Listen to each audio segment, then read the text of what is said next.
Lollipop spells lollipop. What's your lollipop? Nice?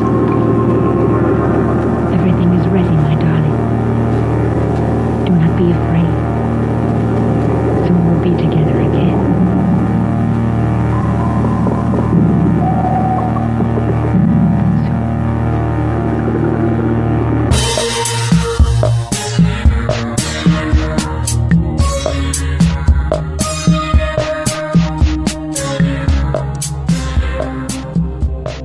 Hello and welcome to Hello, This is the Doom Show.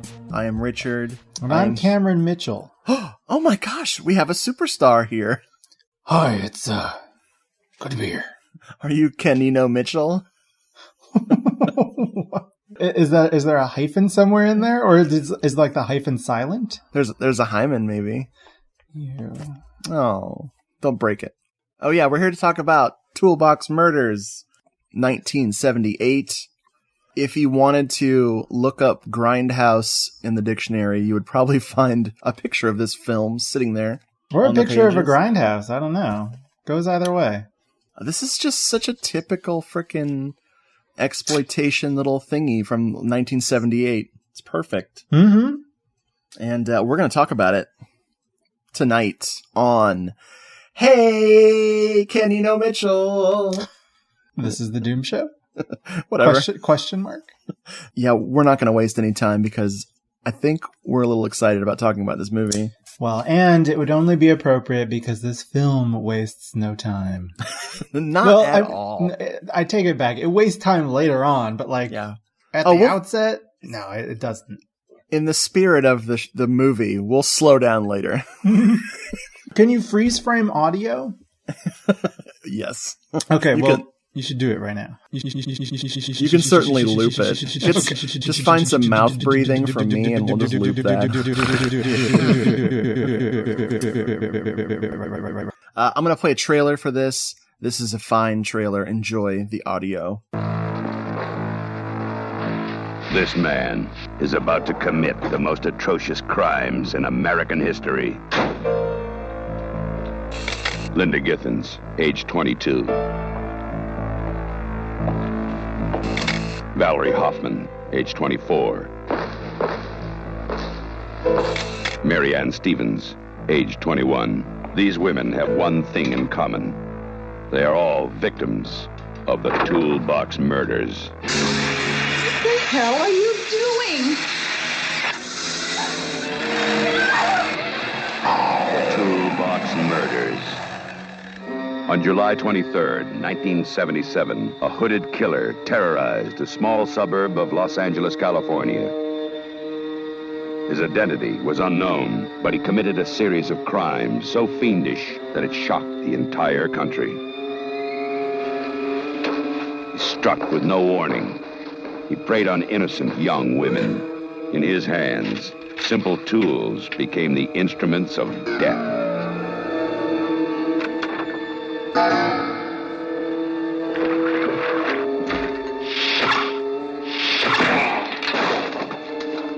Do anything you say, please. Put it down. Listen to me, please.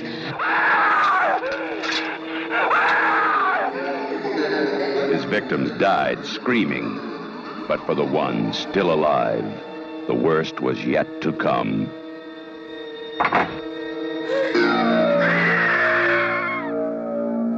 The Toolbox Murders, a true story. When you stop screaming, you'll start talking about it.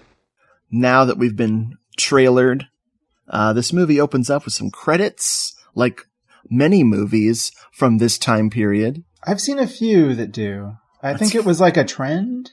That's so fucked up. Just like really long pubic hair. I think it was a trend. Oh, doctor. Don't spoil the best part. There's a Mercedes cruising down the street while a radio evangelist is yelling at us. Mm-hmm. Oh, man. He says that forever's a long time. Well, he's right. I mean, I agree. Just imagine forever. It's a long time. We have a really nice soft piano and string score underlying this scene. It's good. I like it. Yeah, it's definitely a classy soundtrack for a not very classy movie. As he's driving down the street, I'm spoiling it. As someone is driving down the street, the movie comes to a complete stop, so we can have a flashback. You might say it comes to a crashing halt. Good joke. I got more of them. Yes. We see a car accident, a very kind of funny car accident with a girl falling out of a car. So she's hit. This is a fatal car accident, allegedly. She has hit the sidewalk with her car, and apparently that was enough to kill her.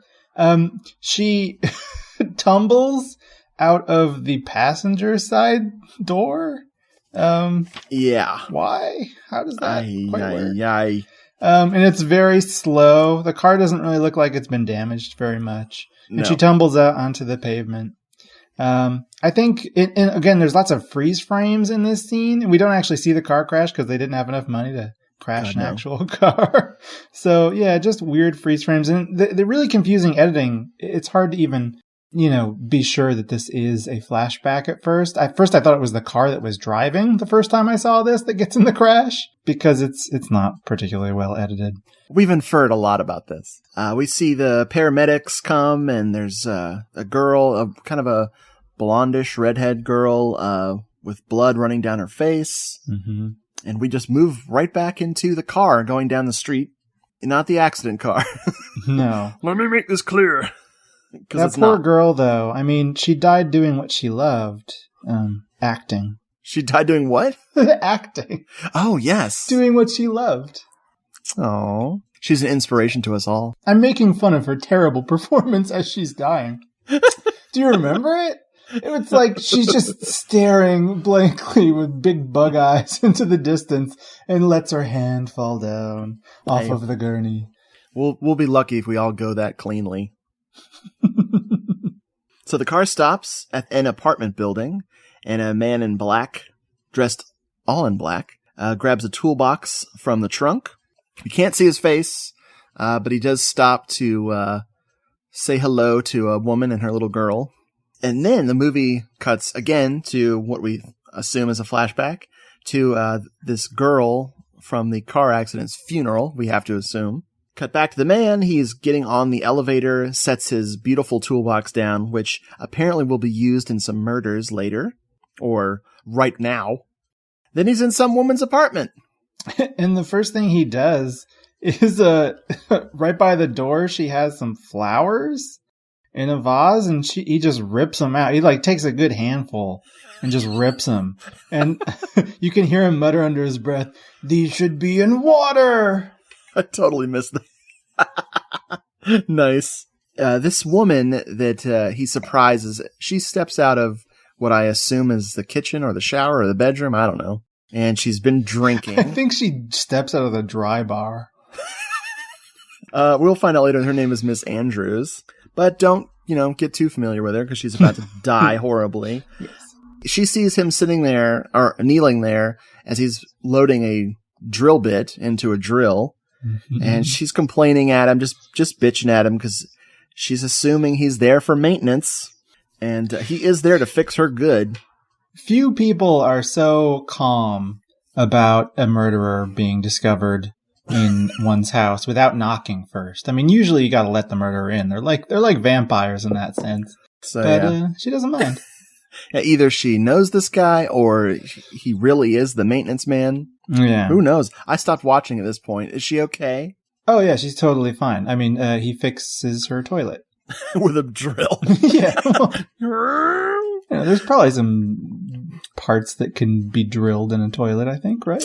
Hey, right? Maybe. I don't know. I wouldn't know. I've never seen one. Did I tell you that I'm from the Old West? We just have outhouses. Oh, I thought it was like an owl joke, like I regurgitate instead. Just pellets. Oh, man. You got me with the owl jokes again. You should just expect them. I'm so busted. He immediately attacks her and drills into her arm with, the drill. Mm-hmm. She smashes a bottle, which I know was very painful for her because it had some liquor in it. Oh. And she very weakly fights. It just does not go very well. She hides in her room when he drills through the door. I think I mean, it's a very small hole. Like, this isn't like Shining level, door damage. This is just a really tiny hole. I think he was maybe like, I don't know, like he's a peeper whose like peephole installation is just not subtle at all. Oh man. Is that what that was? I'm guessing. I mean, what else could it possibly be? She didn't like lock the door or anything, so he didn't even really have to drill through it because he just opens up the door, and then they get to some drilling. Yep, he knocks her down and drills her to death through the back while a country music song is playing. There are country music songs underlying all of these opening murders, Yes. of which there are many. This particular one is about going back to Carolina. It is called Carolina in the Morning, and it is a sweet, sweet little ditty. The sad thing is she had a secret weapon here. She could have fended him off just by simply breathing and holding up a lighter to her mouth. Flame on. Nice. Right after he kills her, then we get our first shot of his face. But he's happened to put on a ski mask, except he's done it all wrong. Yep. It's like he has a second head on the side of his face that needs to breathe. Or my other thought was that he's a little bit like if Sloth from the Goonies had to wear a ski mask. He doesn't get it right. Oh man, it's quite amusing. And it just gives you an idea of where you're headed for the rest of the movie. Like, why did they keep that scene? Why didn't they just do it again in the next scene? They should have had him try to put on like a child's mittens, like really awkwardly or something. Oh, my hands are so cold. I can't get this. He just has it dangling off of one thumb. Like, man, that's better. Oh, geez. So there's blood all over the place. We get to see a very important painting. No, it's not important. It's some very voluptuous Rubenesque woman. Uh-huh. Well, really one of those fake classy paintings. Like, it's just it's so bad. So bad. And now it's splattered with her blood, so it's even nicer.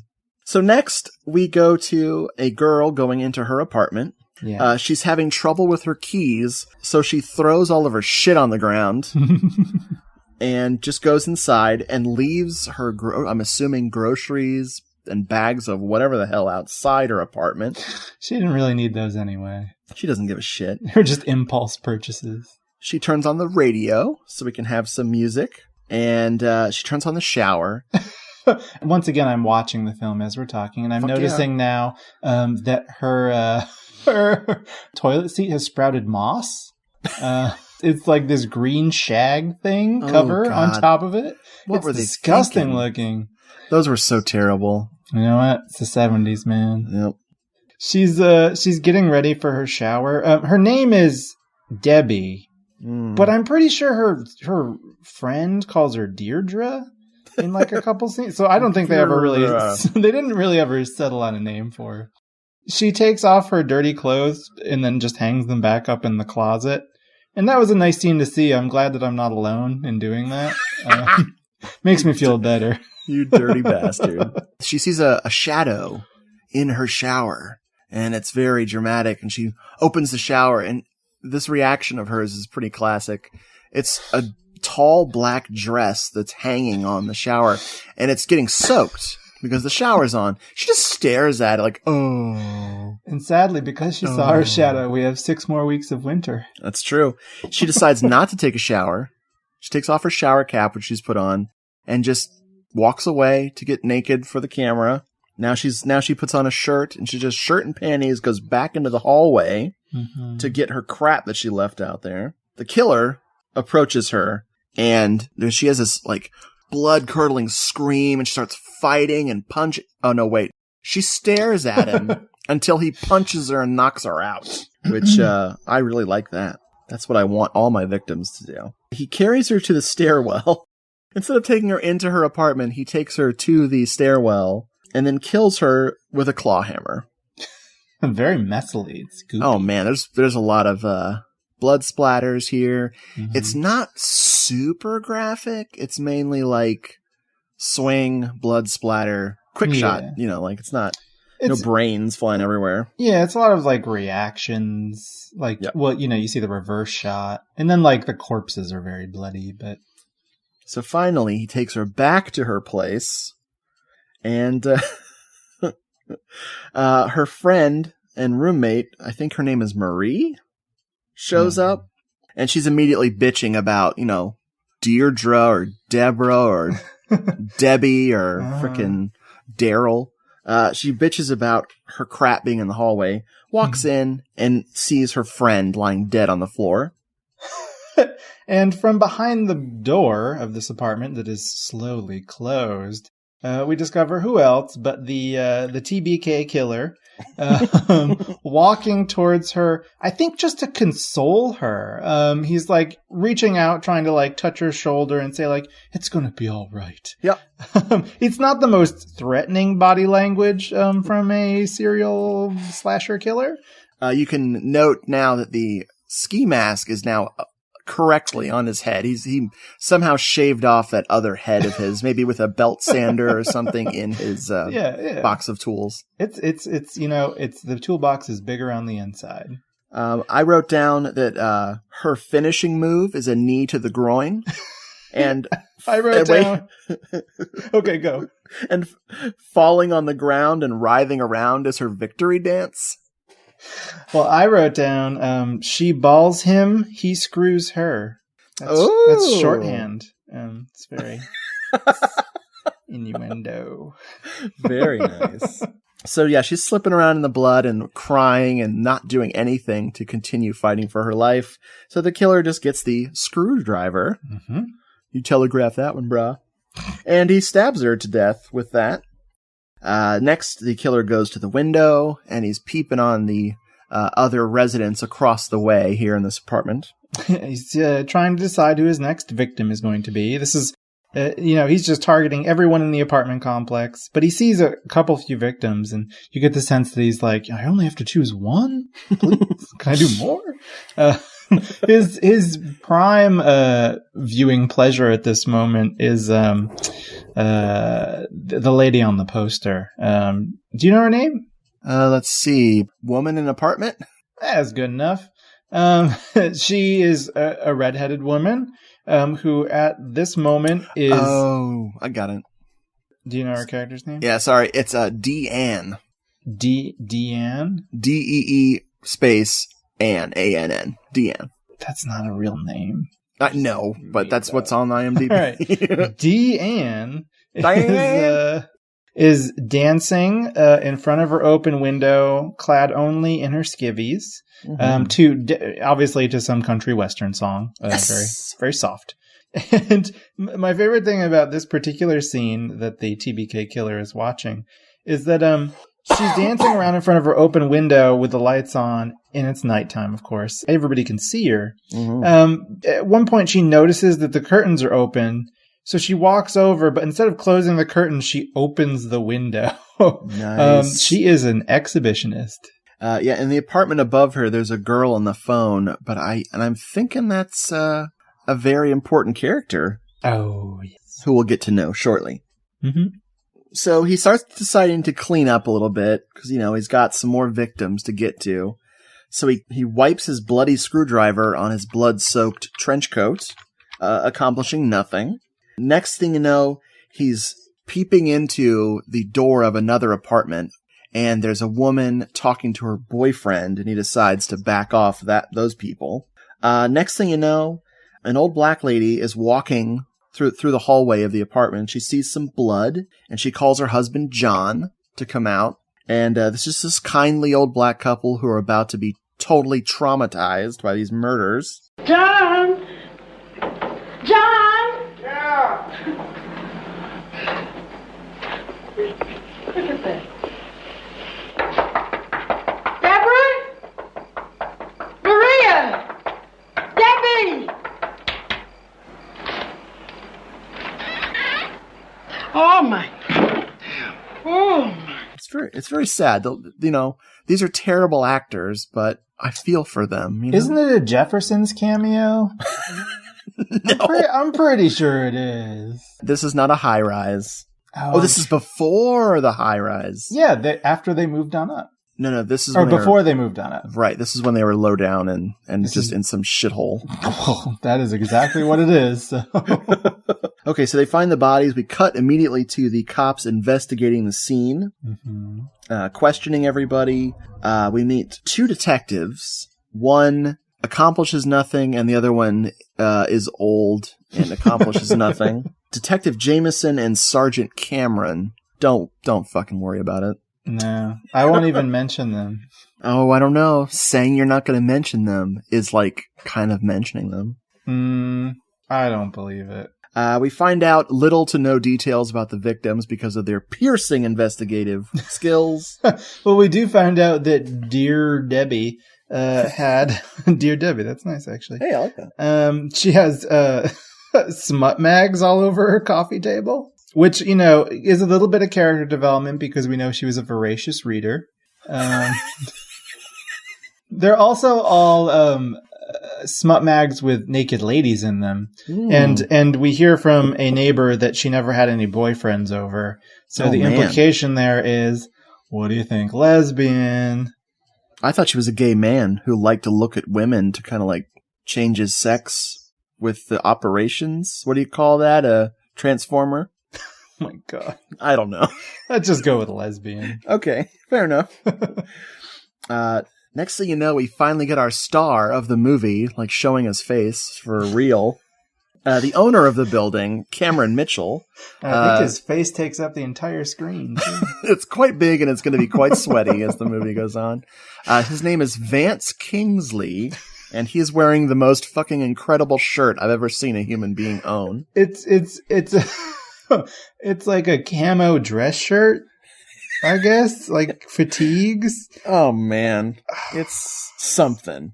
It's definitely something. He's the owner. I mean, he's the landlord of this building. Why is he wearing something and he wears it throughout most of the movie? What is he doing in a job that requires this? Is like the plumbing in this place akin to World War I trenches, and that's why he needs to. It's California. People are eating a lot of burritos. They're shitting everywhere. A lot of, what is it? I always want to say guacamole. What's that thing called? What's guacamole made of? Avocado. Yeah, there's avocados on everything, so everyone's got diarrhea.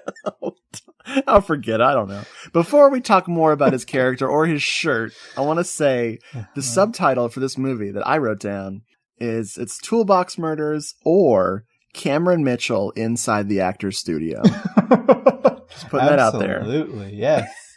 I don't think Cameron Mitchell was ever on Inside the Actor's Studio, but if he was, this is the role that they would talk about. If you don't know who Cameron Mitchell is, imagine a sweatier Shatner, sweatier William Shatner, and twice as morbidly sincere. I'd say they're... maybe not twice. Just a little, 50% more. I would say I'd love to have seen them in a movie together, but then I would want that to be a porno. What? And they're the only two actors. You know what I mean? It would be really hard to block that because those two giant heads in the frame all the time, you'd have to just shoot from the neck down. Or shoot from... I was going to say a fucking crane shot. Well, we could see what I'm into. Hey. Anyway, thank you for that diversion there. Cameron Mitchell / Vance Kingsley. I hate that name so much. He just can't believe that this could happen. This is a secure building. He says that he personally interviews everyone that wants to live there before he lets them sign the lease. Well, specifically, he says he personally screens all applicants. Oh, that's what it is. Which I think is code for him saying that he tapes them while they're sleeping and then watches the tapes back at home. But how do you think he actually, screens his applicants? If you can drink me under the table, you get to live here. You get a home now. Is that? Are you a lesbian, an alcoholic, or a raging, slutty porno star. If so, you are my people. You're not getting that first month's suppository. I wasn't going to say deposit. Now I understand why he's always working on the plumbing. I'm having too much fun tonight. Holy crap. I think I got into the J&B. Next thing you know, we are introduced to a character named Lori. Mm-hmm. And her high-waisted jeans. And her mother. They share a room, which that's a little awkward. Uh-huh. Let's see. Lori's getting ready for school, and her mom is... sleeping? She works nights, I guess, and she's very... I thought she was just a drunk like everybody else, and that's why she was sleeping all the time. She serves drunks alcohol at the bar. That's right. Yeah, she works at the bar. That's how that works. She's probably been drinking while she's on the job. There's an internal logic here that I just never recognized before. And I haven't figured out why they're sleeping in the same room is because they couldn't have Lori and her awesome brother, Joey, in the same bed or in the same room. So Mom and Lori have to shack up so that they can be away from that icky boy. Mm-hmm. We also learned that because of Lori's mother's bar job and, long nights, I suppose, that for whatever reason, it's now fallen upon Lori to be the gourmet chef of the establishment. Yes. And her brother, what's his face, Joey, asks her what's on the menu for tonight, and she says, "Le specialty of the house, chicken a la TV dinners." What, again? So she throws an apple at him. As you do. So, I like to imagine that they've probably been eating chicken TV dinners all this week, and that last week it was fish sticks, and, they just cycle in every week. The mom's name is Joanne, which we'll find out eventually, and I think that she's recently divorced, and they're kind of down and out. That's why they're living in this awesome apartment together. Mm-hmm. Nothing says down and out like TV dinners. Yep, and the potential fish sticks. I think it's almost definite. I think there's a fish stick subtext in this movie. As Lori's walking out to go to school, she runs into a friend of hers, and she kind of fills her in on these murders that happened the night before. And we immediately cut to that night. Like it's boom. Don't slow down for anything, movie. Mm-mm. We haven't seen a toolbox murder in like 5 minutes. So. Or any pubic hair. Shit, man. No, we haven't seen any at all, so it's about time. Boring. So we go back to Deanne, the redhead. She's admiring herself in the mirror, and really, who wouldn't if you looked like Deanne? The killer is returning to his hunting ground while she's in the bath. And finally, my favorite song, Pretty Lady, is playing. Will you take me to your secret world again? Now, do you own the DVD or Blu-ray of this film? I actually have the Blu-ray of this one. Okay, did you watch the interview with this actress? Oh, yes, I did. Yeah, so we discover she's awesome, by the way. I really liked her. A lot of energy. She reminded me a little bit of Meredith Hayes, the actress who plays Greta in Death Wish Club. Nice. She's got that same sort of energy, especially in the interview.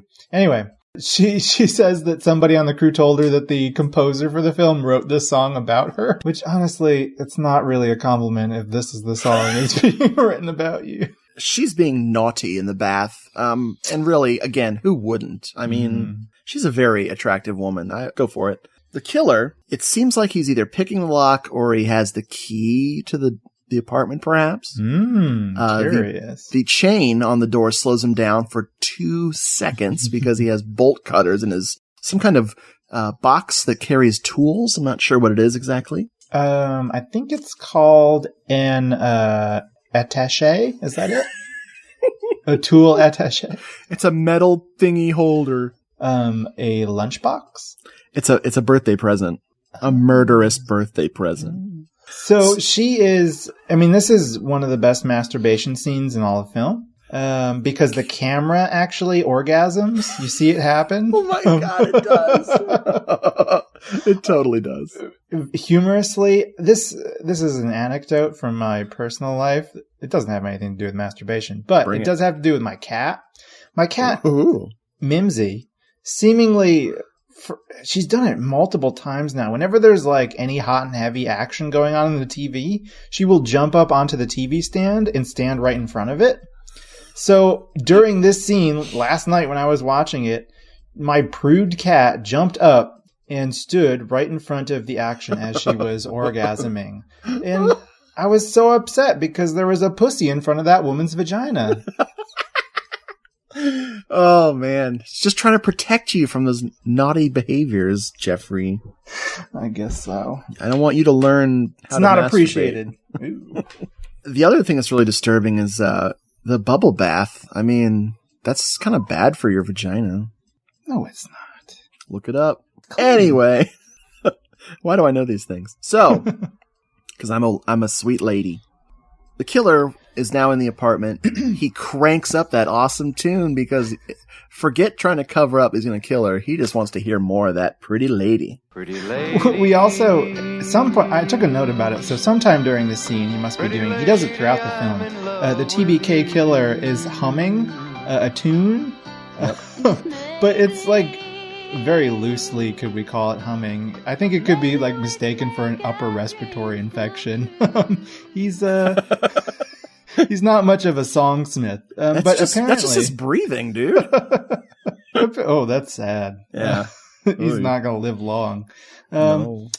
I won't say who the actor is, although if you haven't guessed by now, what's your problem? But did you listen to the commentary track for this film? No, I wanted to. What did they say? I listened to about half of it, and then I couldn't stand any more of it. I'll tell you when the exact moment I stopped listening to it was. But I did find out that the actor who's playing the TBK killer just was humming continuously throughout the filming of this film. He, like, nobody told him to do that. He was just so deep in character. He's like, this is what my character would do. Wow. That's slightly unnerving. I know, right? Oh boy. So Deanne has an orgasm, as we talked about. Mm-hmm. The camera also has an orgasm with her. Oh, yes. Killer runs into the bathroom, and he holds the nail gun that he's been, brandishing for a moment here, just right at crotch level, like his crotch, as though it was his dick. And he points it at her, and she runs. Does he shoot at her in the bathroom? I can't remember. He does, but she's running, so he misses, and he kills some flower pots. Oh, yeah. Just innocent bystanders, just dead. See, I kept thinking the gun was getting jammed, but it's only a one shot at a time, so he has to reload after every shot. He fires and he hits a plant, like you said. She throws another potted plant at him. Then she runs to the bedroom. She gets on the bed, and this is where we get to see more of her than, I expected to see. Mm-hmm. She's trying to calm him down. Yeah. And very, very silly. She's trying to talk him down. I think we see during this that she has posters of herself on the wall. Yes. I think, but that's not the tacky thing. The really tacky thing is that they're unframed. Like, put a fucking frame on them, lady. Jeez. Be classy. It's the 70s. I framed all the posters of me, damn it.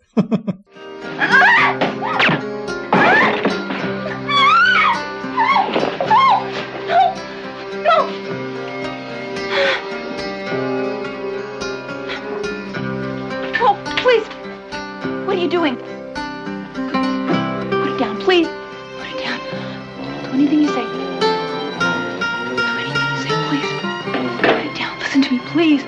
He's sort of acting like he's going to not kill her for 2 seconds. Mm-hmm. And then she tries to roll off the bed. And as she's rolling, we get another flash of the dead girl from earlier rolling out of the car again, which is, like you're saying, her acting skills probably lightly tumbling, very lightly. It's the summit, the peak, and also the nadir.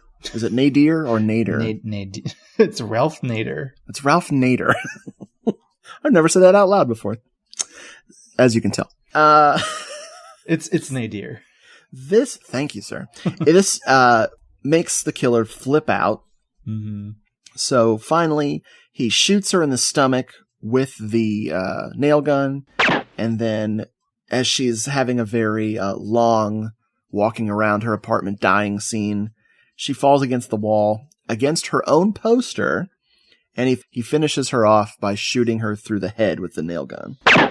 Pretty lady. I gotta say, she really nailed that death scene. Pretty lady. Oh man, totally. I mean, like, with literal nails. Yeah.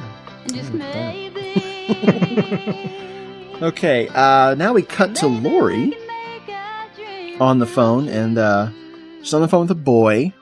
Her boyfriend, I believe we find out later his name is Larry? Yes. She is a very innocent young girl.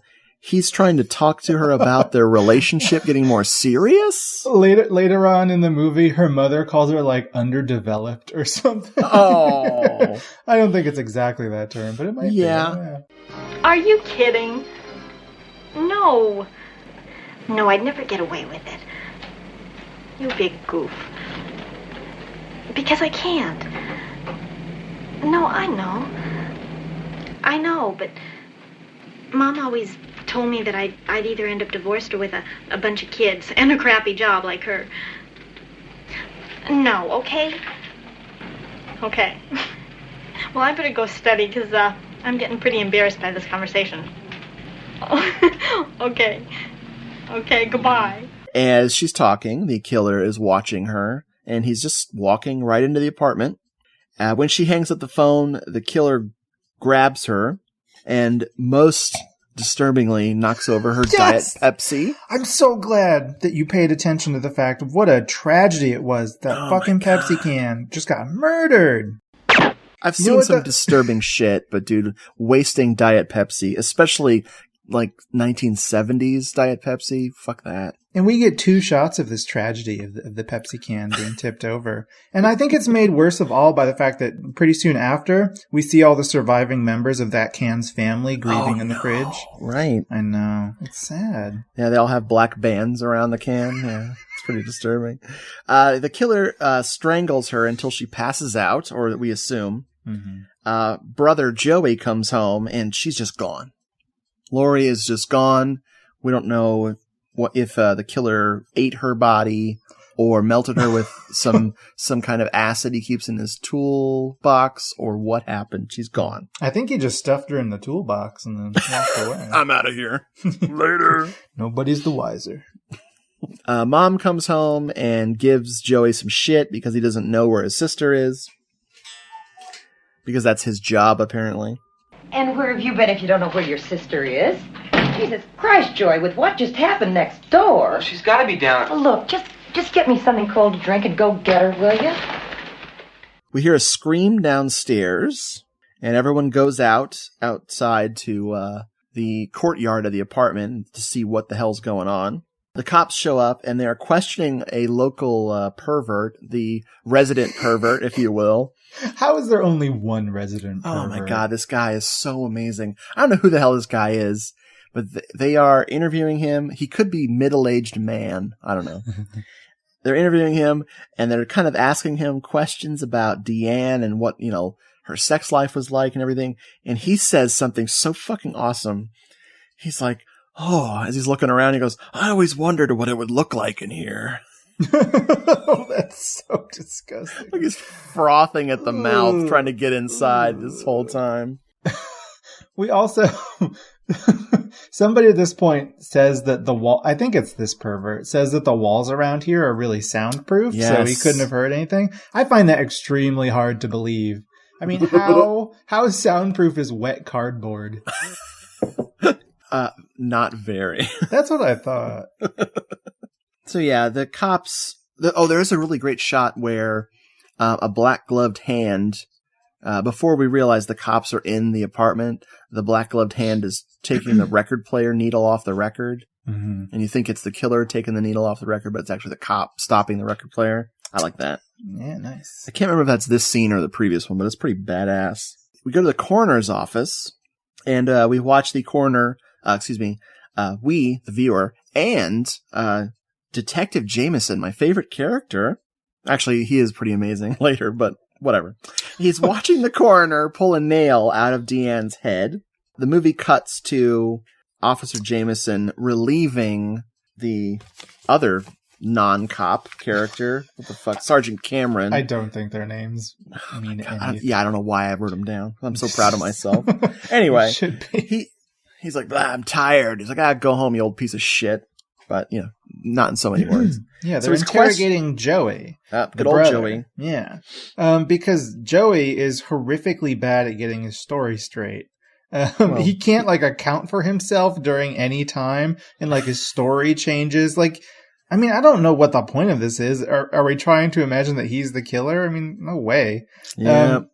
But it's what was Joey doing at this time? And he's arguing that... actually, the detective is sort of questioning him on this and the fact hey, you don't pay attention to good-looking girls next door. You don't know who these murder victims were. And this is a little bit, it's going to come into play later. Another instance where the movie just very, I think, nonchalantly pushes in a little bit of repressed homosexuality. It's there. Just wait. We'll get to it. Oh boy, is it there. The cop also asks him, about Lori, what's she up to? Does she go out and party all night? 'Cause, they're not convinced that Lori's even missing. Mm-hmm. They're harping on the spilled Pepsi. I know, they say you need more than a spilled Pepsi to prove that she was kidnapped. And I think he just should said something like, my TV dinner was still frozen. Yeah, hello. That's pretty good evidence. My sister doesn't go anywhere until I'm fed. That's what sisters are for, man. Yeah, right. So it's does she stay out all night? He says, no, she's 15. And the cop's like, so? It's man, this town is sick. Get out of L.A. while you can. Jeez. Joey very threateningly says, if you don't find out what happened to my sister, I will. Mm-hmm. And Officer Jameson amazingly says, oh, I believe you will. It's fucking amazing. And, the sad thing is that he actually does. Yeah. He does. He does, and he doesn't. It's sad. It's not very effective. But the cops are just... I didn't take, a single note about the cops in my notes because they're so boring. They have no real purpose in this movie. The detective has one moment that's brilliant, but... Well, maybe... Yeah, you'll have to tell me about it because I can't remember any. This movie is... disappointing on some levels because all of the toolbox murdering is done in the first 25 minutes. And then from there on, it's a police procedural kind of, but it's more like a Hardy Boys mystery, which we're about to get to. Mm-hmm. And I just want a little bit more toolbox murdering. It's misleading. It's sort of when a stranger calls, you get where it's kind of a radical shift at some point. And we have now arrived at that radical shift. Hey. If you're into psychodrama and overacting, man, you found your movie. You certainly did. If you don't like those pesky murders, then you've found your fucking movie now. Joey immediately goes to one of the crime scenes and one of the apartments that the police are apparently done with, even though it's still splattered with blood all over the place. Mm-hmm. And we finally meet the most disturbing character in cinema history, Kent Miller. Right? Is that his name? I thought Kent Kingsley. For some reason, he calls him Miller a couple times, right when they meet him. Maybe I was mishearing it, but yeah, his name is definitely Kent. Yes. He looks like if Greg Brady just got off of a shift of torturing kittens. Ooh, yeah. He's like the slightly demonic Greg Brady. Soulless Greg Brady, yeah. Very nice. This guy's snooping around the scene. Well, Kent is not. Kent is there to clean up the scene. He's been hired. Right. He's been hired by his uncle to just wipe up all the blood so he can rent those suckers back out. That's right. Yeah, his uncle is Mr. Vance Kingsley. Mm-hmm. Yep. For some reason, Kent, aside from being the one who's going to clean up the blood, he's really fascinated with the splatter patterns for some reason. Doesn't look like he stabbed or anything right here. More like the blood wiped off from his shoes, not like it gushed out of it. Don't you think? This isn't gonna get to you? Me? No, man, it's just a job. He asks Joey if Joey wants to help him clean up, and he's going to do it on his uncle's dime. And then we find out about Kathy. Mm-hmm. Miller, we've done Miller a bunch of times. Kent's dead cousin. She's the girl we saw who died in the car wreck. Right, who is Uncle Vance's daughter. Dun, dun, dun, dun. Wow. It's kind of played down, like, Joey's like, oh yeah, I remember that. And Ken's like, don't talk about it.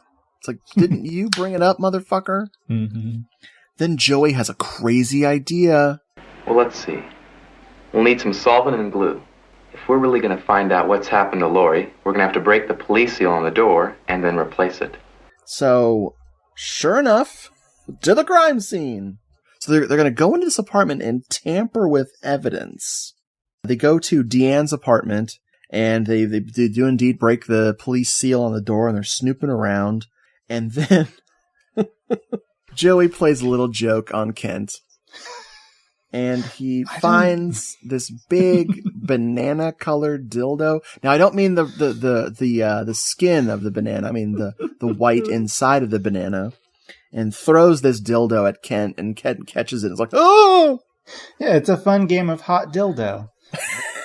But see, I don't think it's a joke. In the previous scene, we learn a little bit about how Joey and Kent are talking, and we find out that Joey's sister, Lori, was like into Kent at one point. Okay. And Joey says really strangely, I told her, you're out of her league. Oh. And then in the very next scene, he's tossing a dildo at him. I think that Joey was kind of very nonchalantly propositioning Kent. Nice. And then he just kind of shrugs off the rejection when Kent is like horrified by the dildo. That's how I was in high school.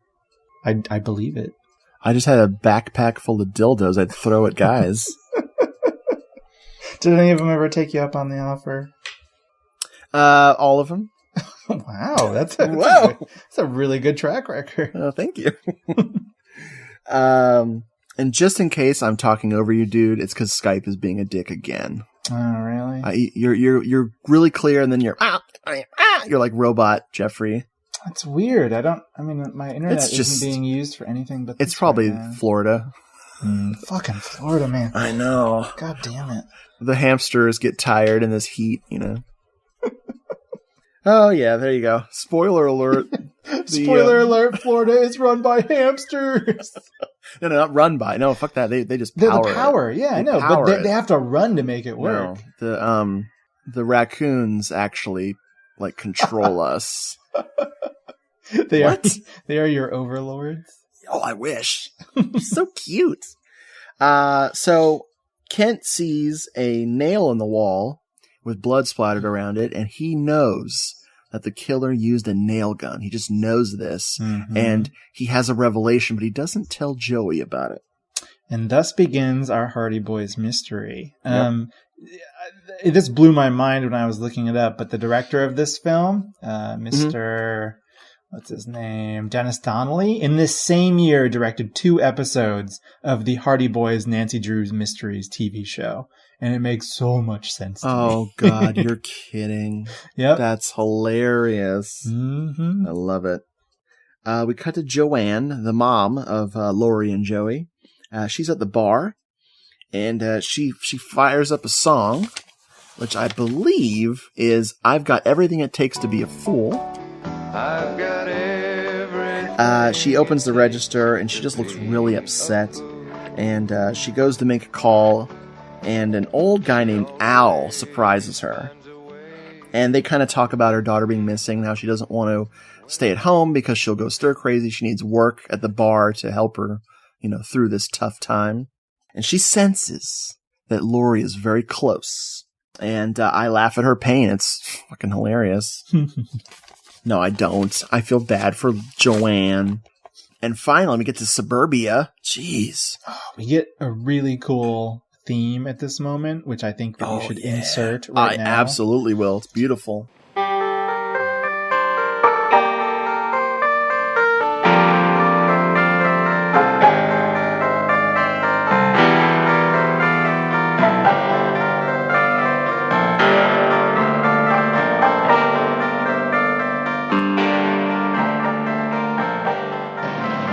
it's like it's a little bit Carpenter-esque. It's really in contrast to the rest of the music. This is an eclectic score. We've got all of the country western ditties. We've got this weird keyboard Carpenter score, and then before this, at the beginning we had that really nice soft piano string thing going on. It's all over the place. There's even like a good string arrangement too, which is insane. It's good stuff. Kent and Joey are riding around in Kent's little car, and they arrive at a house, which we will find out is Vance's house. They go into the garage, and it's dark and it's creepy, and we have a half-assed cat scare, which I liked. Now they're just picking up paint so they can go back and clean up the apartment, and the door opens, and Uncle Vance is there acting very creepy, looking very angry. He pays. I think what he used for like inspiration for this part of his performance was like Scooby-Doo villain. Oh yeah, totally right. He's like that. old man Vance. We should have had a nice Scooby-Doo cue there. Hey, I'll add it right now. There you go. Please do. So he pays Kent some cash to clean up the place. He mentions, "I'm just going to make some food." And Joey says, "Hey, I'd love something to eat." And he just glares at him and then shuts the door. Is that what happened? I thought that he was giving them money to get food. No, he was paying them to clean the apartment. I thought it was like, okay. And then he said, "I'm about to make some food," and Joey gets so dissed. It's so fucking funny. That's a lot funnier. Like, I imagined he was like, "Hey kids, go buy a pizza." And he was being creepy afterwards. It's like, why is he doing that? But Kent and Joey look at each other like, "Oh," and Kent's like, "What can you do? That's my Uncle Vance." Let's see. They walk right past the toolbox. Boom. There you go. Toolbox. TBK. It's Uncle Vance. And now the movie gets fucking weird. I mean, we're on a journey here, people. This is where there's no turning back. We've hit the bump. You're inside the actor's studio with Cameron Mitchell. That's beautiful. Uncle Vance is making a peanut butter sandwich and sucking on a lollipop. Oh my God. He goes into the bedroom singing a lollipop song, which I believe goes LOLLIPOP, that spells lollipop. And it's like, oh, geez. Yeah, Lori. It was adapted from the Halloween song. Oh, it's beautiful. HALLO. It's just slightly changed. Oh. Lori, unfortunately, is tied to the bed. This is a little girl, not a little girl. This is a girl's bedroom, and she is tied up on the bed and with a gag and everything, and she looks a little concerned with her situation. He lets her know that it's okay that she's using Kathy's things. Kathy would not mind if she used her things. He does say that she was prettier than you. Yeah, he is negging her all throughout this. Like, you're all messed up and she was prettier than you. I think he's trying to use negative reinforcement to make Stockholm Syndrome happen a little bit quicker. He goes on this tangent, the first of 5 or 6 that he does for the rest of the movie. This scene is 10 minutes long. It's crazy. They just let Cameron Mitchell do whatever the fuck he wanted. There's a theory about why God takes the good ones so young. Yeah, he says the best are always taken when they're young. Kurt, Jimmy, Janice, Steve Jobs, all the good ones. Oh, man. He says lots of crazy things I wrote down. Life should be simple is a nice one. He screams the word unnatural 4 times. That woman that lived downstairs from you, I stood and I watched her. She didn't see me. Oh, no, she didn't see me. But I watched her. And she did terrible things to her own body. I mean, unnatural things. Unnatural.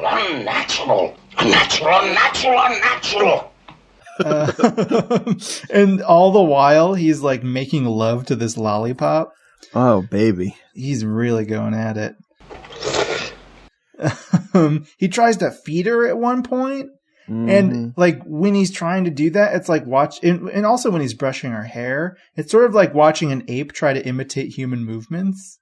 It's not it's most of the way there, but it's not totally convincing.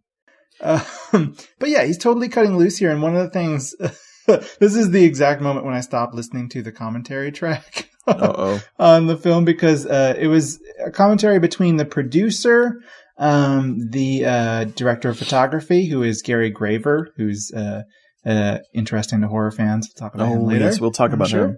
And also the actress who plays Laurie, whose name is Pamela Ferdin. Anyway, at this point, she was saying that, some people just didn't really have the proper respect for Cameron Mitchell's acting, especially in his later years. And if only they'd seen this scene, they would know. I was just like, bullshit. Turn off. Dude, I take a very perverse pleasure in Cameron Mitchell. I love Cameron Mitchell from this era, but it's not because I'm telling myself that he's an underrated actor. It's kind of like a car crash. You can't look away. And it gives you an erection. Know what I mean? Car crashes, right? You're just into that big old head. Oh, who wouldn't be? Fools, that's who. I mean, the thing I like most about this 10-minute long scene is that it just gets crazier and crazier as it goes on. Oh, man. At one point, Laurie starts using Friday Part 2 Ginny Jason tactics and trying to tell Cameron Mitchell exactly what he wants to hear and pretending to be his daughter Kathy. And there's this wonderful exchange between them where Cameron Mitchell or Uncle Vance asks, "Did it hurt when you died?" And she responds by channeling Kathy's spirit and says, "No, dying's easy, and suicide is painless. It brings on many changes." Oh, Klinger. Where's Klinger when we need him? Oh, but it goes even crazier from there. My other favorite exchange is again, she's channeling the spirit of Kathy, and he asks her, quote, "What is it like where you are?" And she says, "It's all purple." Like a lollipop? Like a fucking lollipop. And she says, "No, like Prince's motorcycle." Oh, shit. Is this a prequel to Under the Cherry Moon? Oh, not my Purple God. Rain. It's Under the Cherry Moon. Dude, if only Under the Cherry Moon was a horror movie. Can we cover it anyway? I think it might be. We would have to get Knopf on the show. He introduced me to that, and that blew my mind. Holy shit. It's a favorite. What's it like? What's it like where you are?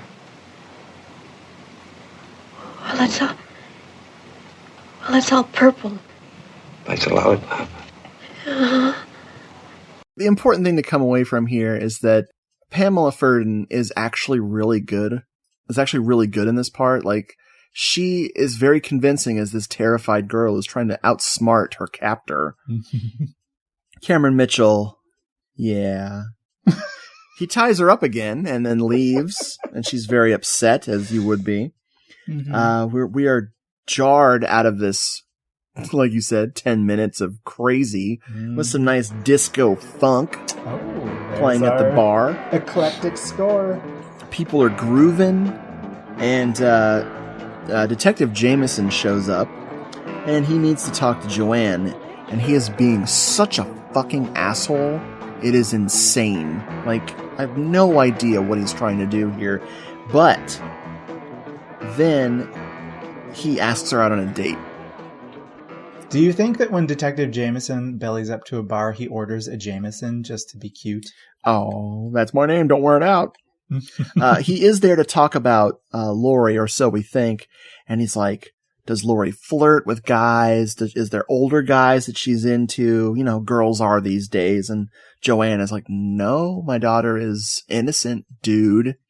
And then, yeah, he totally asks her out on a date. And she just looks at him like, you fucking piece of shit. And she just shakes it off. Like, just find my daughter, idiot. Look, I gotta ask you something, and it's gonna sound lousy. But does Laurie kind of flirt? I mean, girls today, they all seem to get around. As a matter of fact, she's rather immature for her age. Last few years, she's gotten crushes on boys a few years older than she is, but she never let him know. Now she's going out with just one boy, her own age. Going out with? Just going out. How about Lori's behavior that would... Has she mentioned to you any men in the neighborhood, maybe, that seem interested in her?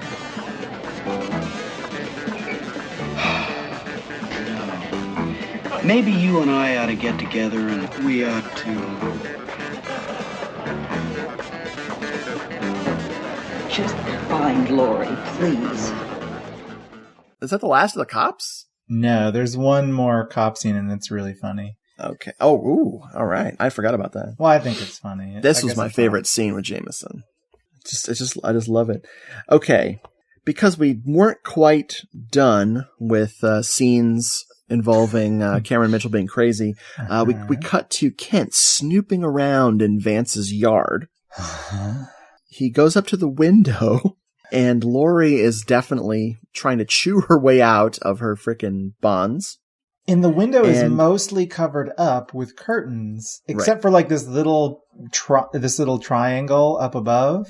And Kent's face just appears in it, and he starts tapping on it creepily. It is the creepiest moment of the film. Granted, it's probably like the only creepy moment in the film, but it's pretty good. If you were at all wondering about what a psycho this kid is, wonder no longer. Mm-hmm. Cameron Mitchell comes in, doesn't see Kent at the window. Kent ducks out. He comes in wearing an orange t-shirt, which just invites the in comparison to a pumpkin a little too much, I think.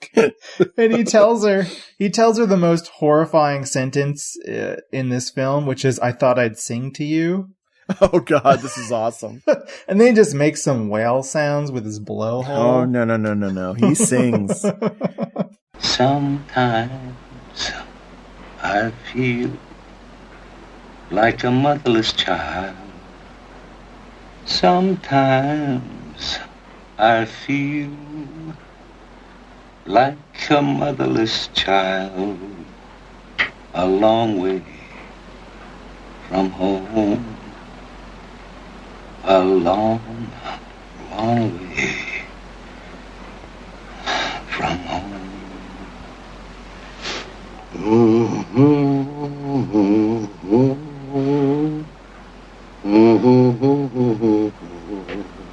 Brilliant. I even wrote in my notes, it's amazing. How many A's were in that? Just amazing. Actually, it's all spelled with O's. It's Omozing. No, I don't know. Oh, okay. I don't think anything else happens in this scene. We just cut to the next day. Mm-hmm. We're back at the kill zone, or as I like to call it, the apartment building. And this is our last scene with the detective. Oh, that's right.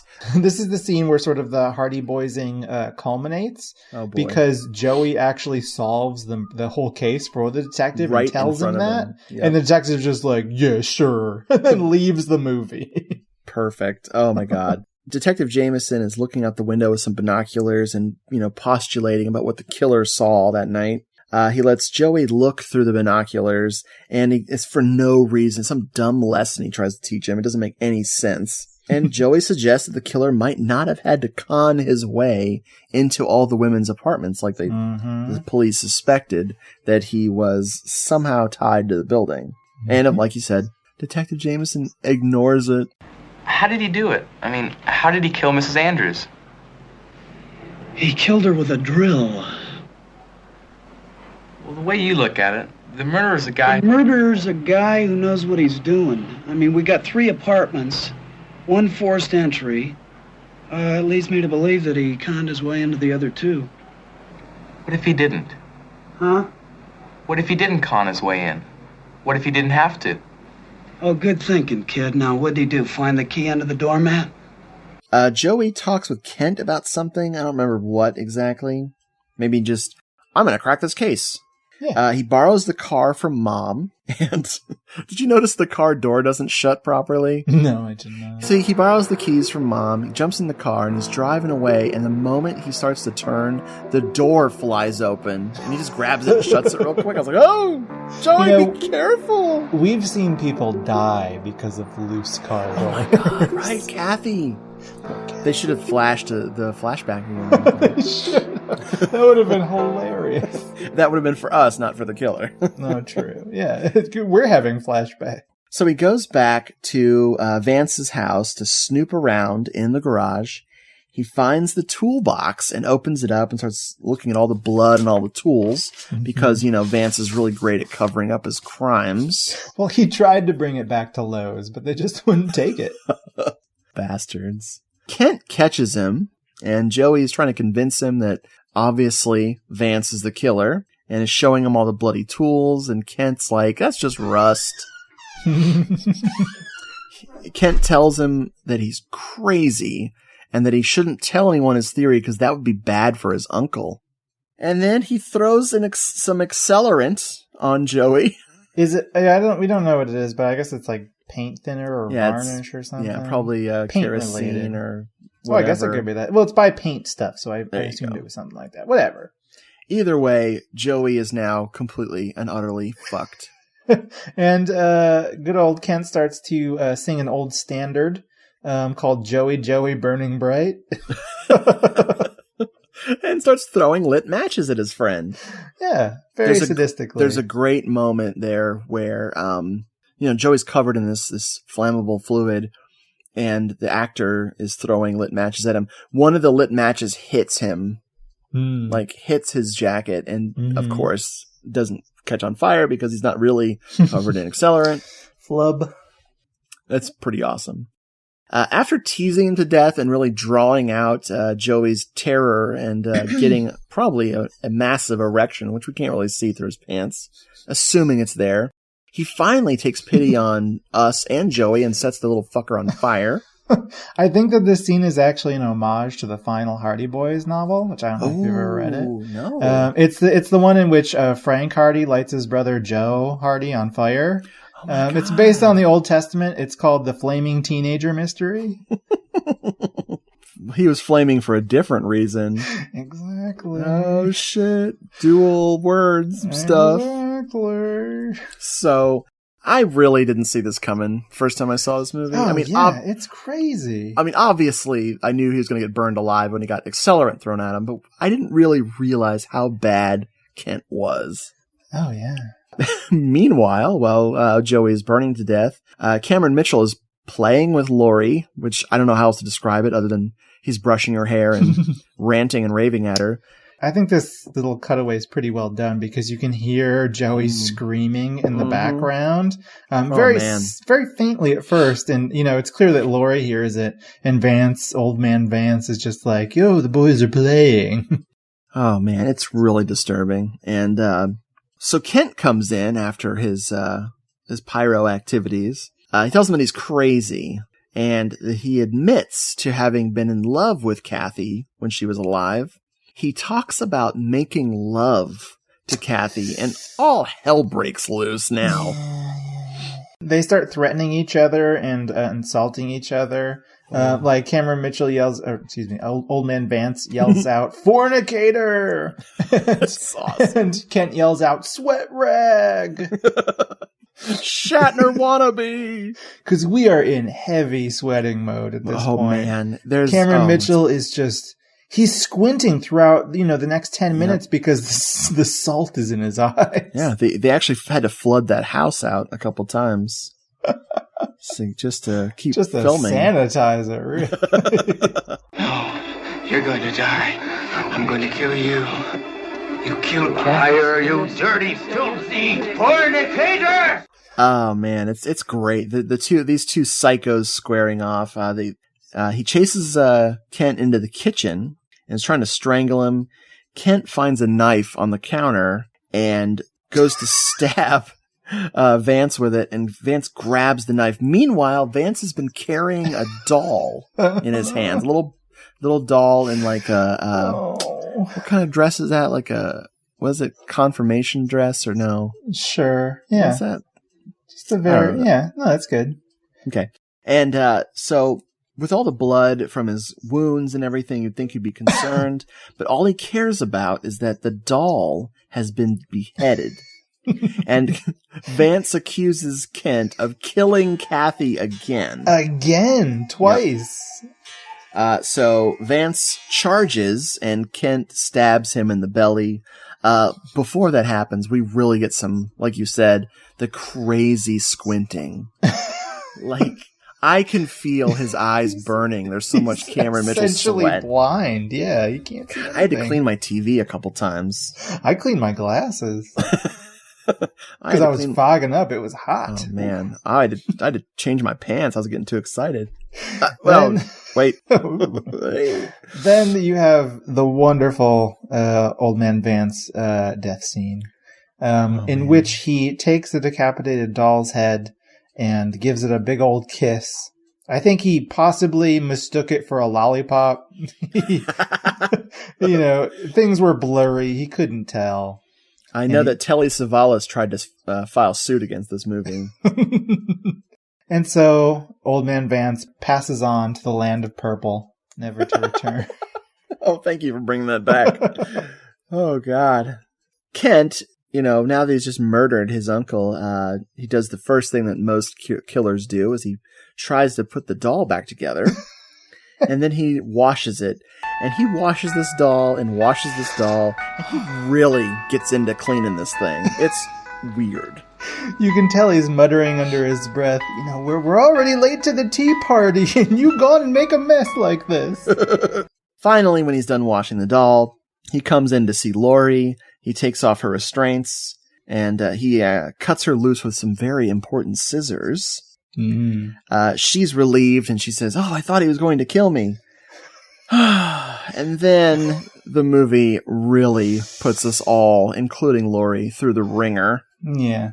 Well, we need an upbeat ending, I think. Kent basically confesses his love to her and tries to make love to her. And he doesn't really But try. She doesn't want to make love. So yes, it ends up as being what we would call rape. Yes. We are spared the long, extended, terrifying, and ultimately soul-destroying rape scene with a nice fade out. But man, it is so painful. It is so depressing. Yes, it certainly is. When you start off this movie, you're like, hey, those murders were fun. Why this stuff? I like watching people die, not get raped. This is so much worse. I have to agree. We fade back to some post-coital cuddling. Oh man, I wrote post-coital bliss, but my hands were shaking. It's like, and this is so crazy. Lori, the little trooper that she is, just asked Kent. Oh wait, what does he say? He says, "This is like being married." He said, "This is what marriage is like," and I think that he learned this from Mike and Carol Brady. That's the side of the Brady Bunch we didn't see. Wow. Very nice. So after he says that, Lori, the little trooper that she is, says, "Just don't tell Joey." And then Kent foolishly admits to killing Joey and his uncle. And Lori just spots those scissors sitting on the nightstand. For some reason, they're stabbed into a tissue box. I don't know what that means. Well, he couldn't leave any witnesses. Yeah, not even the tissues. Who've seen so much crime in that room before when Kathy was alive, if you know what I mean. I bet while he was stabbing it, he was yelling out, "No more tears!" Oh man, Ozzy reference. So she sees the scissors, and we cut to a mall parking lot as at dawn, as the dawn is approaching. And we see Lori in her little dress, splattered with blood, very traumatized, and just kind of shuffling her way through the parking lot, carrying the scissors. Hey, maybe she's the first of the Dawn of the Dead. No, except we get some text explaining what's happening. Mm-hmm. We're at the end of the movie, and you think the credits are going to roll. But before they do, we get some very important text, which I have typed up so that I could read to you folks here. Please. The events dramatized in this film actually took place in 1967. Laurie Ballard spent, and this is in quotes, Laurie Ballard spent from 1967 until 1970 in a mental institution. In April 1974,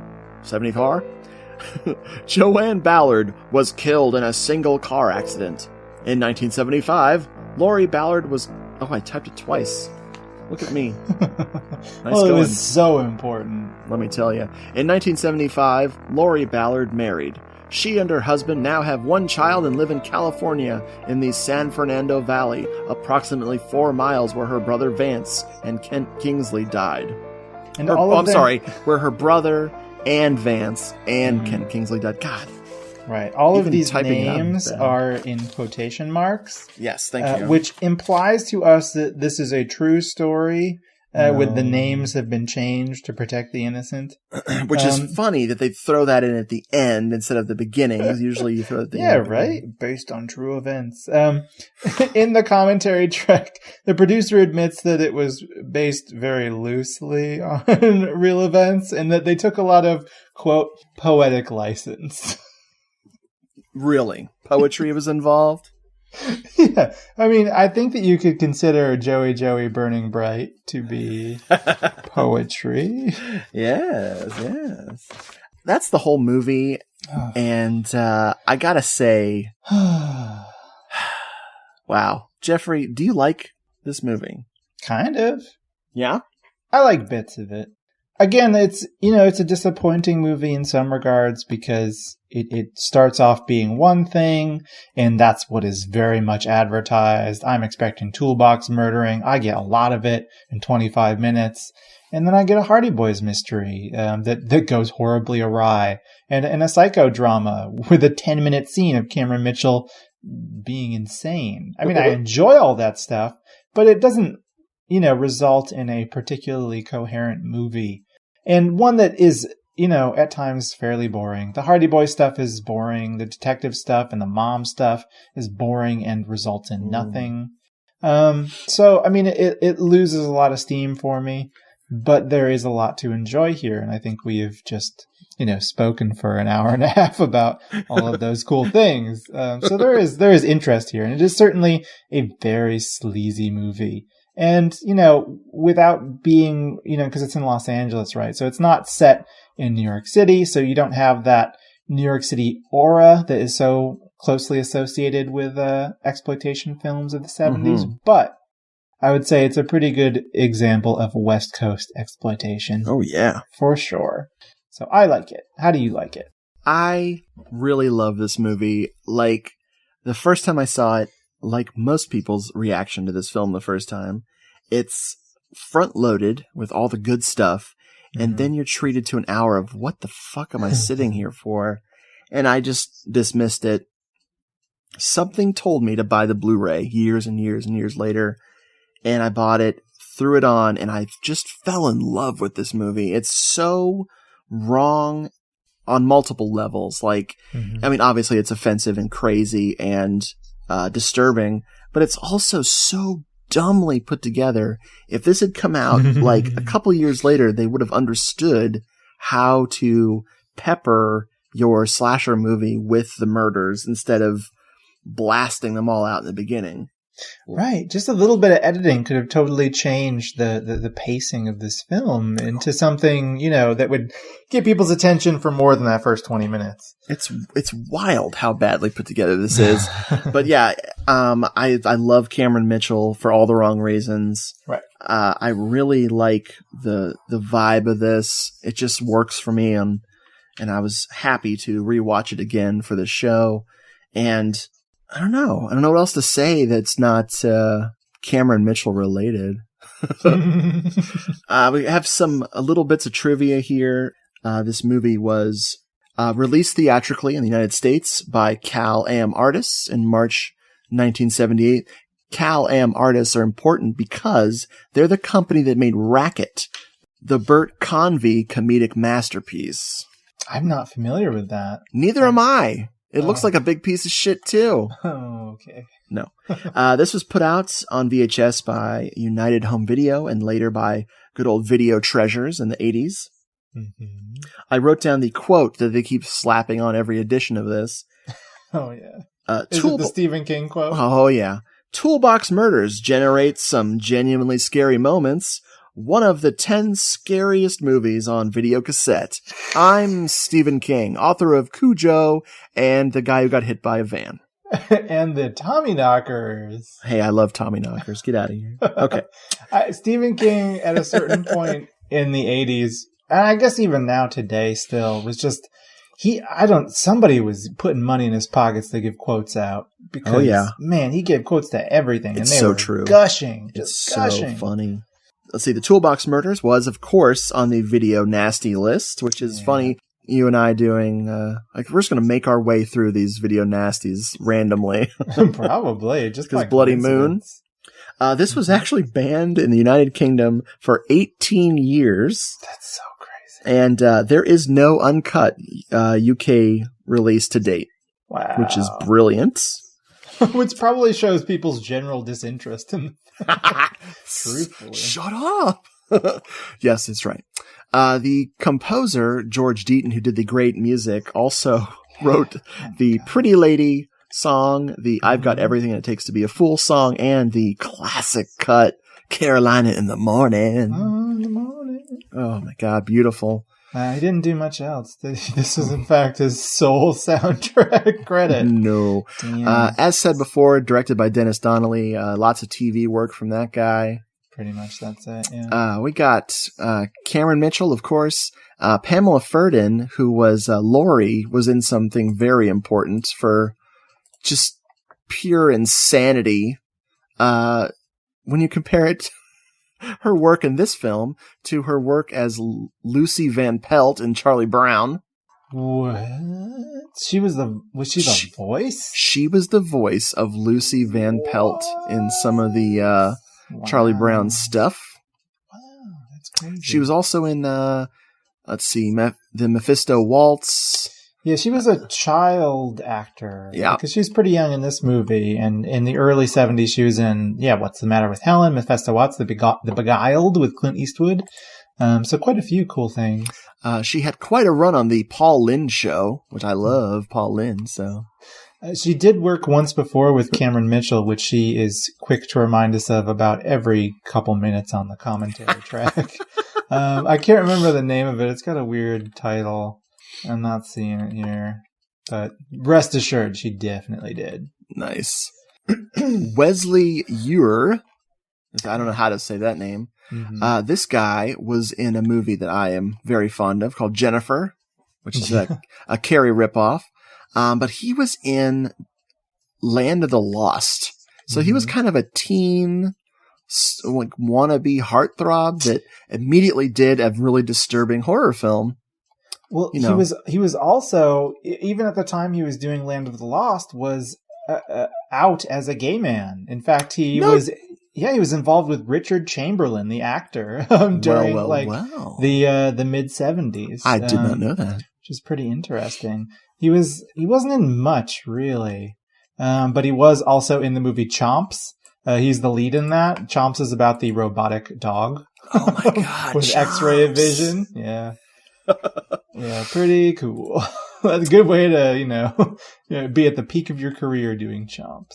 Nice. Nicholas Bovey, or Buvey, who played Joey, was Canadian. That's all we have to say about he played the George C. Scott's son in a film I really like called Rage from 1972. He was in a TV movie called Having Babies 2. Oh, man. We should review that next episode. Pretty good. Oh. Hell yeah. Let's see. Annetta Corsott was the mother, Joanne Ballard.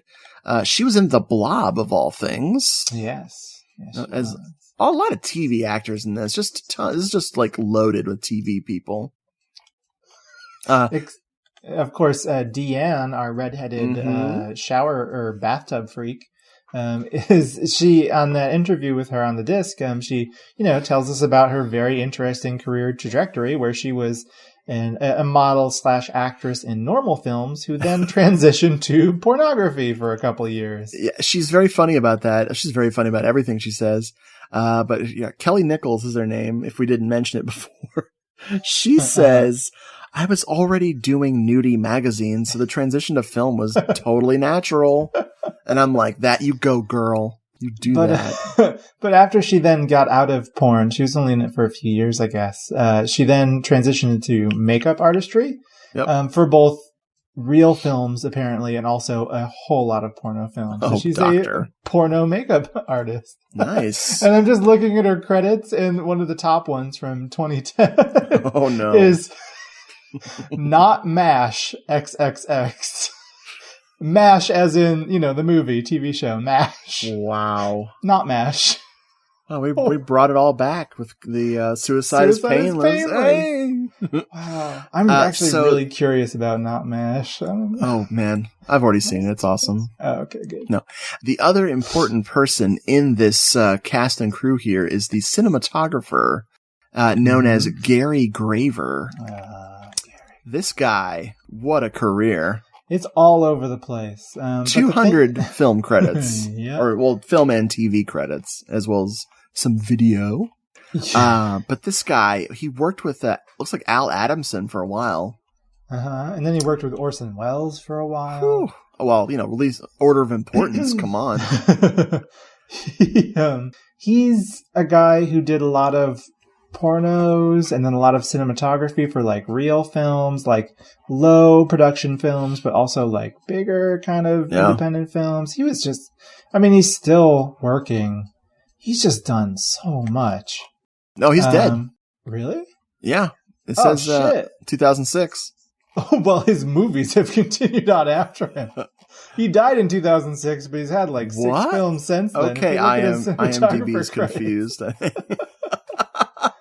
Wow, that's sad that he died. Oh, did I also mention he's a zombie? You just can't stop working. Here's some titles this guy apparently worked on. Let's see. Horror of the Blood Monsters, Blood Mania, Dracula vs. Frankenstein, Invasion of the Bee Girls. Femalien 2. Ooh, Dr. Dracula, Death Sport, Death Dimension.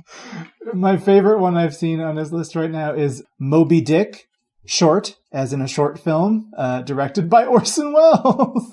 How can he make it into a short film? I don't know. He did work on the Orson Welles Hour. Was it Orson Welles Hour or Orson Welles Show or something? I don't know. I know he worked on F for Fake, which is a really great. Oh, there you go. Orson Welles film. Yes, he worked on the Orson Welles Show, which is apparently a 1979 talk show, but it was an hour and 14 minutes, which I need to see that. You should. It's on YouTube. He's like a mess throughout it. I'm very familiar with him as a mess. But like most of the films that Gary Graver made on his own are like just terrible. Have you ever, the only one I've seen a few, but the one that's just like horribleness personified is Trick or Treats from '82. It's his slasher movie. Oh, I know of it. I don't think I've ever seen it. Oh, it has a great poster though. Yeah, it does. It is insufferable. It's so bad. But Orson Welles is credited in the credits as a magic consultant. Wow. Hey. Yep. It's nice work if you can get it. Yep. I was, if we can sum things up, I have a little paragraph here from Stephen Thrower. Unless you have anything else to add to the movie. I had one other person from the cast and crew I wanted to mention. Please do. And that is the second assistant camerawoman, who is Catherine E. Coulson, a.k.a. the log lady from Twin Peaks. What? This is the year after she worked with David Lynch on Eraserhead in the same capacity. Shit. She also in 1977 worked on John Cassavetes' Opening Night in the same capacity. That's crazy. And then she goes on to the Toolbox Murders. Man, that was when I saw that in the credits as it was running. I was like, "Holy shit, that can't be the same one, right?" It was. It was the same Catherine Coulson. Wow, you're amazing. That's pretty awesome. I have new respect for Twin Peaks. No, I'm just kidding. I have new respect for this movie. That's awesome. So before we move on to an altogether different Toolbox Murders. I have a little quote here from Stephen Thrower in his epic tome, Nightmare USA, where he talks about Toolbox Murders. So how does an LA producer in Disco Land 1977 come to make a killing with a sordid little film like The Toolbox Murders? 3 long years before Paramount Studios smelled the glove and snapped up Friday the 13th? Well, jobbing producer Tony Didio noticed that the Texas Chainsaw Massacre was back in theaters enjoying a second bite of the cherry in 1977. As he knew Chainsaw's distributors, he asked them how come the film was being re-released so soon.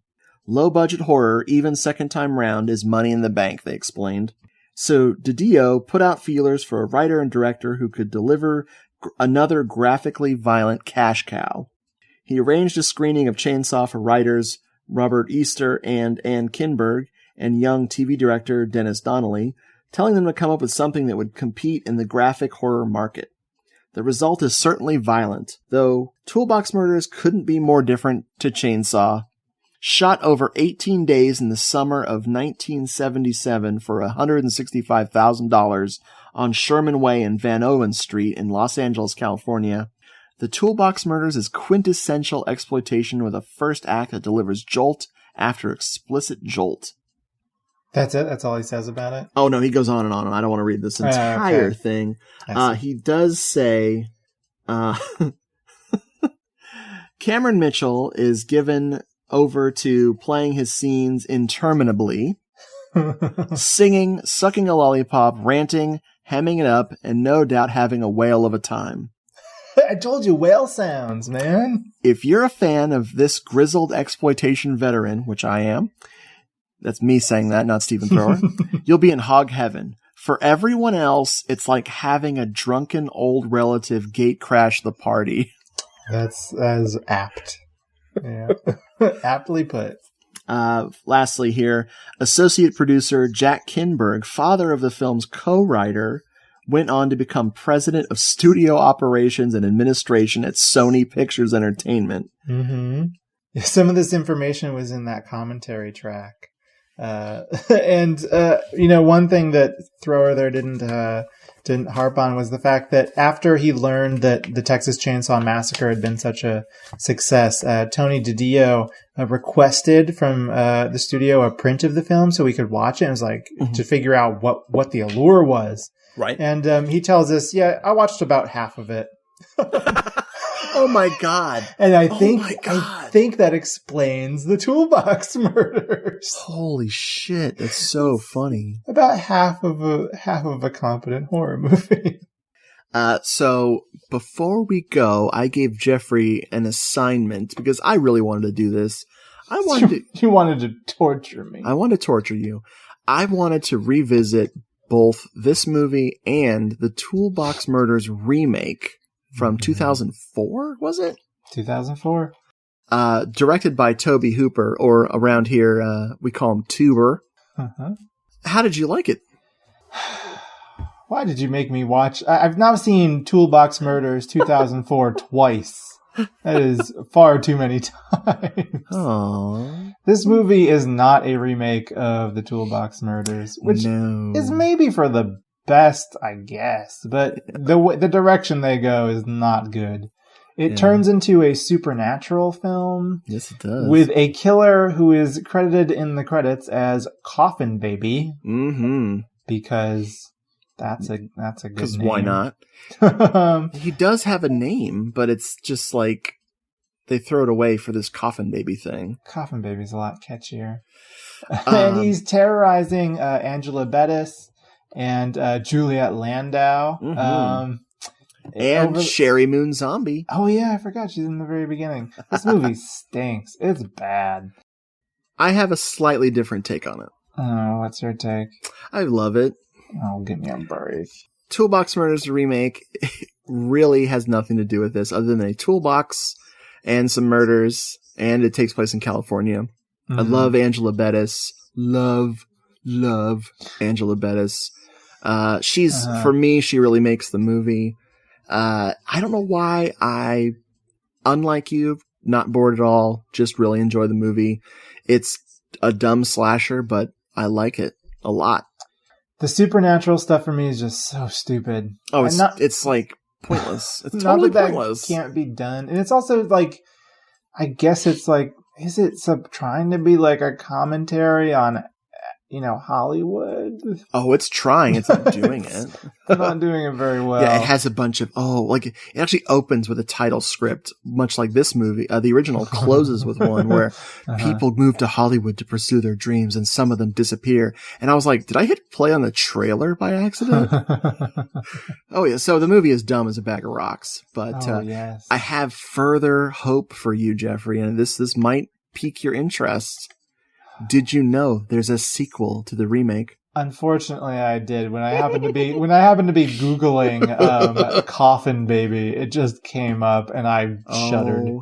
That blew my visibly mind. Shuddered. I had no idea that this existed. In 2013, they released Coffin Baby, the sequel to this. I couldn't believe it until I actually watched the trailer and saw that it was indeed the same killer. Yeah. And terrorizing more people with tools in and the whole point is that, spoiler alert, a character who is totally insane in the Toolbox Murders remake lets everybody know the really important fact that the killer was a coffin baby, that his mother died, and when they were burying her, they heard his screams coming from inside her. And it's a huge revelation that he was born of death. No, not huge. It just happens. So I don't know what crime Tobe Hooper committed in his life to earn the cruel karmic justice of being the inspiration for the Toolbox Murders to going to be the director of the Toolbox Murders remake. But he must have done something really fucking wicked. Yeah. To earn that. But Jeffrey, what's really sad? That's his best of his later films. You know what? I cut off after Texas 2. Yeah. I haven't seen... I would like to see a few others. Like, I'd like to see Spontaneous Combustion. I'd really like to see... Oh, it's good. I'd like to see I'm Dangerous Tonight with Mädchen and Mick I've never seen that. And Anthony Perkins. It's a TV movie. That looks pretty cool. But I haven't seen anything other than Toolbox Murders from after that because no thank you. Oh, you know that Toolbox Murders was a semi-hit on video, so he got funding for Mortuary, which another movie that starts off okay, kind of limps along until it gets totally fucking ruined by the ending. Like, unbelievable. Watch Mortuary if you want to like Toolbox Murders, the remake, more. Or if you want to like other directors who have totally, fallen off the wagon. If you want to like their later output a little bit more, like Dario Argento's later career looks really fucking good in comparison to Tobe Hooper's. It's true. So I think that wraps us up. Oh, no, shit. There's one other thing. Oh, what you got? I actually had, because I told you before we started that. You wrote down exactly something. One note from the Toolbox Murders remake. What'd you write down? And in one scene, one of the tenants in this disgusting apartment building, I do give them credit for making an apartment complex even more disgusting than the one in the original. That's pretty good. But there's this one tenant who is practicing a song in her apartment, and that song is titled Surrealistic Summer. And the lyrics are approximately, I sit here waiting, I feel just like a Dali painting. Wow. I might have to cover that. I think my band should record that. I think you really should. That's a challenge. It'll be a hit. It's no Pretty Lady. You could do like a medley. Oh, Pretty Lady. Surrealistic Summer. She was supposed to be the Deanne character, I think. Really? I don't know. It was confusing. Anyway, let's stop talking about these movies. Please. Okay, so what are we going to talk about next? Oh, yeah, we decided, and it's a whopper. Oh, man, it's going to be life-changing for everyone involved, especially your ears. What is a six-sided object called? A decahedron. This is a decahedron whopper. It might not actually be called that. That's the first thing I thought of. Oh. Well, it's because it's Demon 6, so it has 6 sides. Pretty cool, right? Yeah. Demon 6, which is subtitled, what is it subtitled? De Profundis. Uh-huh. Or The Black Cat. The Black Cat, yeah. Oh, yes. This is Luigi Cozzi directing the final, and I put that in quotes, third Mother's movie on his own.